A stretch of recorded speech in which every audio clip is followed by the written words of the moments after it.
Hi, I'm Eric, and I'm a social studies educator, historian, and host of this, the Everything is a Primary Source podcast. I'm also an avid collector of popular culture artifacts. I love what I find at thrift store outlets, garage sale leftovers, and what I spot just making my way around the built world. I enjoy sorting through boxes of free books and magazines, not to mention online collections like Internet Archive, and of course the Library of Congress. But you don't need to spend your time digging through bins or following online rabbit holes to get a look into the past.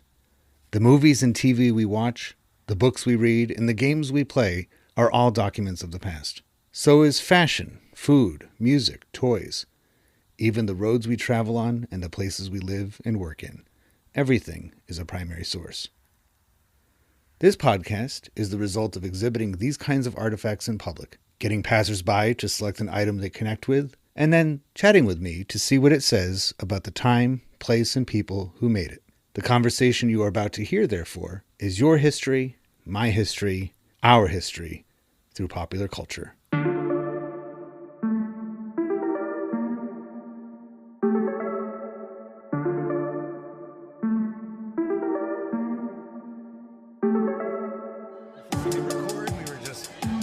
Talking the exact same language as each other, as far as just that things like video games and movies and TV shows are toys, all those things are documents of the past, just the same way as letters and diaries and everything else that is usually considered to be documents of the past.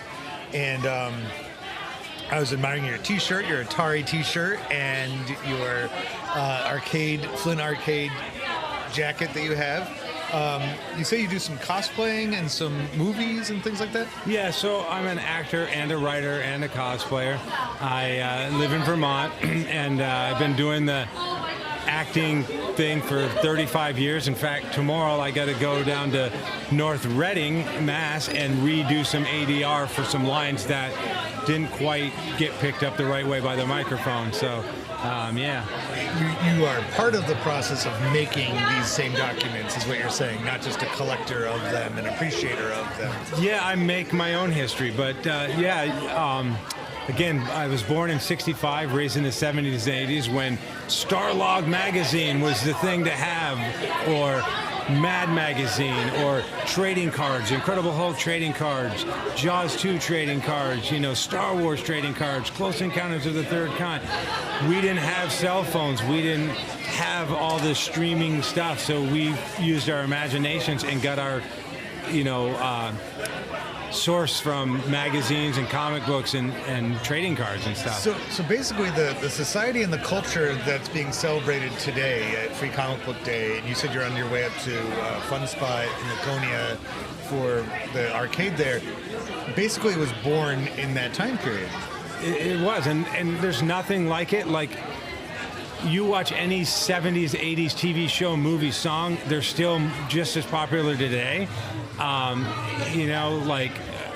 The A-Team was 80s, but, you got The Love Boat, you got Magnum P.I., Simon and Simon. You can go far back with, like, the Brady Bunch and Partridge Family, the Waltons, Little House on the Prairie, Family Affair, Car 54, Where Are You?, Dragnet, The Amazing Spider-Man, Incredible Hulk. Just all these shows of the day are what made us who we are today, and people are trying to duplicate that, but they're doing it with CGI, and they're doing it with not as great scripts or ideas or passion.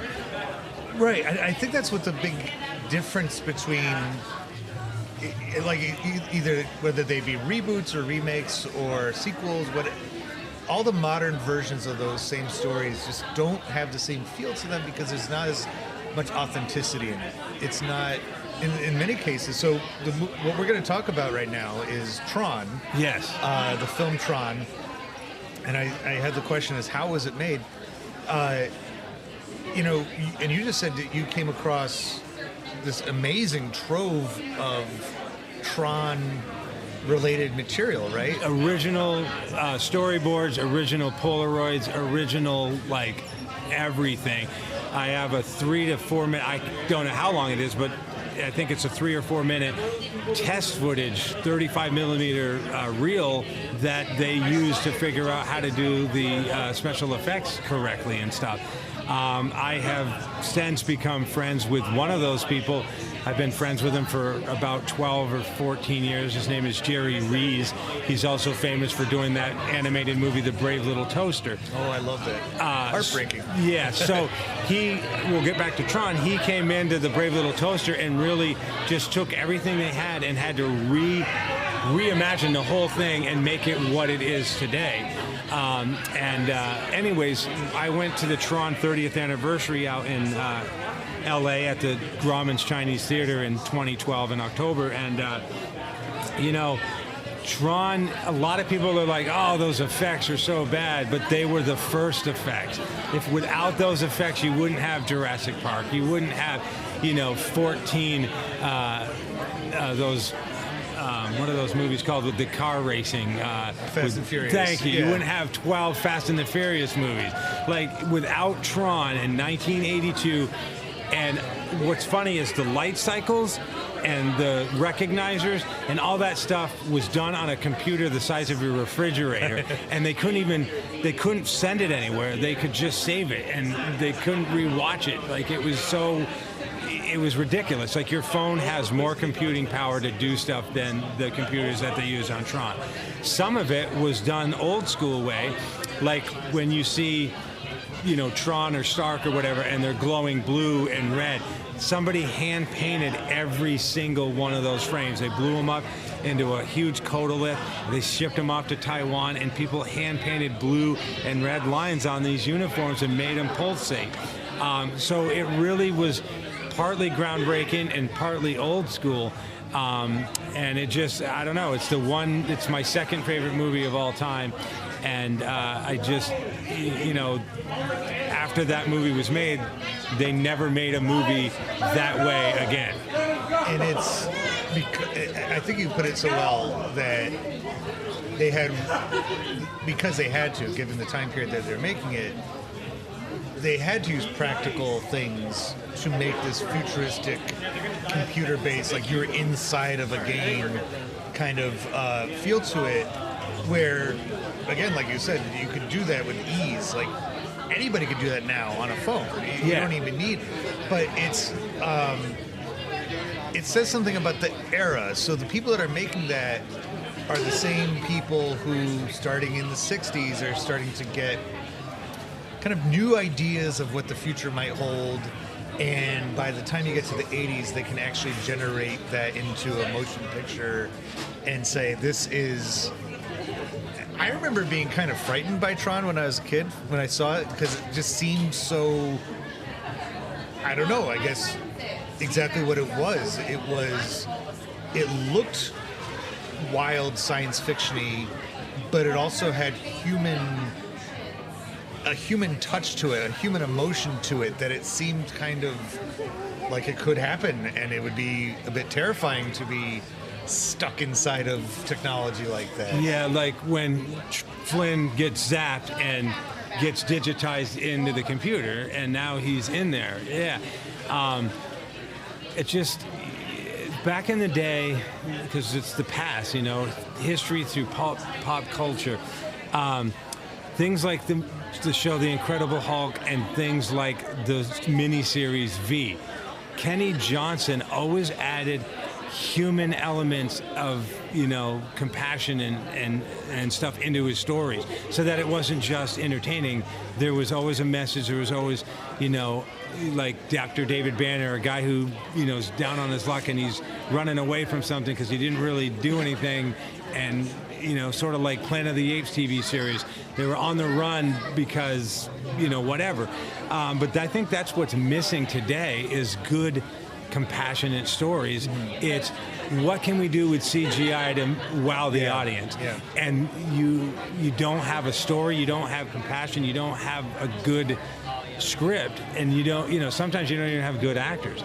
But the stuff from the past, whether it's, like we say, music or television or movies, just had that element that's, I think, missing today.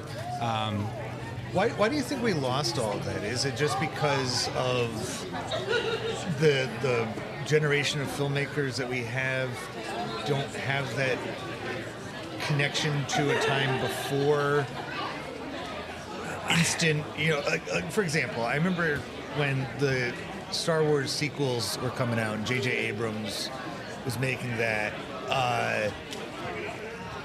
reading about them, he's sitting around a computer with their lead special effects person, and he's like, let's put another X-Wing fighter over there. Let's make one, we need another TIE fighter. Just like something that would make a model maker back in 1977, 80, making the Star Wars movies then, it would take them a better part of a week to insert the different ships because they were actual physical things that they had to work with. He was just like, yeah, let's do that. And it shows itself right in that movie because the battle sequences look just like a really polished cartoon. It doesn't look like a real physical thing. And so similarly with Tron, it has that genuineness that it looks like you could reach out and touch it because you could. Right. Even though it's set in a computer, even though it's doing the exact thing that we're saying is kind of ruining, because these filmmakers, they live in a computer world. They've only known that right as far as their filmmaking goes. And so CGI is a double-edged sword because we can do so much with it now that we couldn't do before. And I would say we owe it to Tron, The Last Starfighter, because that was kind of the next one that really pushed the envelope with CGI. But I think CGI needs to help or enhance the story, but there needs to be a story. And I just got done watching the Fallout series, and you can't tell what is CGI and what is set building. And that's when CGI works, is when somebody's walking down a road and there's buildings everywhere that are destroyed and cars and rubble everywhere, and none of that stuff is really there. That's when CGI for me worked. But when, like you say, Fast and Furious, a guy rolls a car 415 times, gets out, jumps on a motorcycle to chase the guy, I'm like, that guy would be dead. Yeah. And people say to me, well, it's a movie. Okay, but a movie still needs to be believable.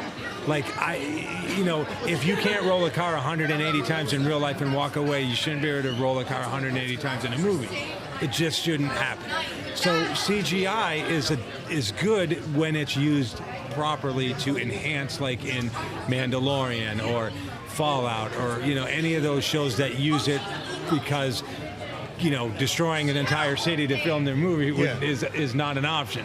I remember feeling that way when watching The Mandalorian, the first season anyway, of having, yes, they have a great success here because they have one foot planted firmly in the past, the things that made Star Wars great stories, and practical, physical things that they're using to make the world real, and then one's foot set in the future, or at least the modern time of okay, let's use the right dosage of this computer technology to enhance what we're already working with. When you watch the prequel series from the early 2000s, it's almost 100% green screen. And it just it doesn't have that heart to it that the movies of the late 70s and early 80s did, because there was so much practicality involved. Two of the greatest storytellers and two of the greatest creators of shows of all time, in my opinion, were Gene Roddenberry, who created Star Trek and had a vision of everybody, no matter where you're from, country-wise or whatever, all working together on a ship. And they were great stories that the people who were writing for Star Trek. And the other one was The Twilight Zone, Rod Serling. Yeah. So we've lost storytelling, I think, in my opinion. So I would say 1 out of 10 shows that I watch or 1 out of 10 movies I see, I'm like, this was a good movie, this was a good show. The other 9, they're just trying to make money, and they're not telling a story, really. And I think that's what we lost. Yeah, and that's another element of how it's made. If you show me the storyboard, a storyboard relies on a good story. Right. Otherwise, there's no translation into what essentially looks like a comic book that you can move around the parts of it, the frames of it. You're missing that if you're just going straight for, all right, we want the shock factor, we want the awe factor, that you have in that era of the late 70s, early 80s, people who were growing up watching The Twilight Zone and watching Star Trek and having their imaginations unlocked and saying, I want to be able to make stories of my own. But there's a process. It's not as quick as just going from okay, let's make a story set in space to then making a story set in space. Right, it's like, right. I think the mark of a good story is something that could be told in several different ways. It could be told as a comedy. It could be told I think about My Cousin Vinny. Yeah. That movie is hilarious, but the same exact story could be told as a drama. Right. A crime drama. But because it's done the right way and there is so much heart behind it and so much care taken with it, it comes out as just a fantastic comedy movie. And so, same kind of thing with like Tron, you could go the animated route. Right, which they did for a couple seasons or whatever, yeah. I'm currently involved in an independent project out of New York. It's called Halloween Night with a K. You can find it on Facebook. It's Batman versus Michael Myers, and I play Commissioner Gordon, and I double for the Shape from time to time. And the guy who's doing its name is Nick Kranick, and he storyboards every scene before we do it. So he comes in, he's like, I need a shot of Michael Myers in this rear mirror. I need a shot of James Gordon close up and blah, blah, blah. And so when we go to film, he knows exactly what he needs for a shot. We don't have to sit there and guess. He's storyboarded the whole thing, and it's really amazing to see, like we had said a little while ago, that I got these storyboards from Tron, original storyboards, and it's cool to look at those and then look at Tron and go, wow, these storyboards are almost like what they did is almost exactly like these storyboards. So going back to fundamentals, basically, yeah, it's what it comes down to, and it's heartening to say. I think I'll end by this because I want to get you back to Comic Book Day, but for a number of reasons, I feel like the film industry, Hollywood in general, has maybe overextended its welcome. That it's about time that the people, whether it be independent filmmakers or just people with their phones, make their own media and not have to rely on it. And if it means that we go back to the fundamentals of storyboarding things out, planning things out, having to work with a lower budget and making the adjustments because of it, then that might be what we end up with in the future. So do you see it going in the same direction? It's funny because when, like, I work on a lot of independent films. You can find me on the Internet Movie Database, R.W. Martin. But I work on mostly independent films with either zero or little budget, and you're forced to be creative. And when you're forced to be creative, I think you turn out a much better project because you had to figure out how are we going to do this. So yeah, I think they need to come back to, make it a little more simple. I think they've lost their way, and like they just announced another remake of the movie Overboard that originally starred Kurt Russell and Goldie Hawn. They did one a few years ago, and now they're doing another one with Goldie Hawn's daughter. And I'm like, why do we have to keep remaking a movie that there was nothing wrong with the first time around? And especially with these, it's like the next generation of Hollywood elite. Yeah, it's like, get your own movie. I think there's, and to a lesser extent, what we're doing right now is part of that too. Podcasting is so democratic. Anybody can do it. Right. Anybody can just, and that's what we need more of in film is more democracy. People saying, I have an idea, I want to see it through, and film is the best way to do it. And it's wonderful having resources to be able to put that out there now. Where so like if somebody was making Tron now, they could do it, and it would be, the easiest way to put it up there. But So people can find you online. Yeah, official rwmartin.com is my website, and then if you just go to IMDb and type in R.W.Martin, I'm R.W. Martin (2). The first R.W. Martin on Internet Movie Database was a chopper pilot for Lethal Weapon or something, and that's not me. So, Could be. but yeah, That'd be cool. Thank you for stopping by, and I'll I'm let you get glad back that to I Free did. Comic Book Day. Awesome.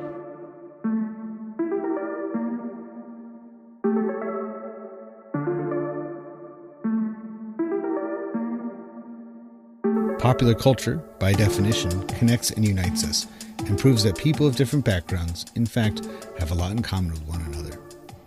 I hope you enjoyed this conversation, at least in part, for that reason. If it connects with you and you'd like to add to it, or any of the podcast episodes, just visit everything-history.com and search for the Everything as a Primary Source project, which can be found in the classroom section of the website. We'd love to hear what you have to say.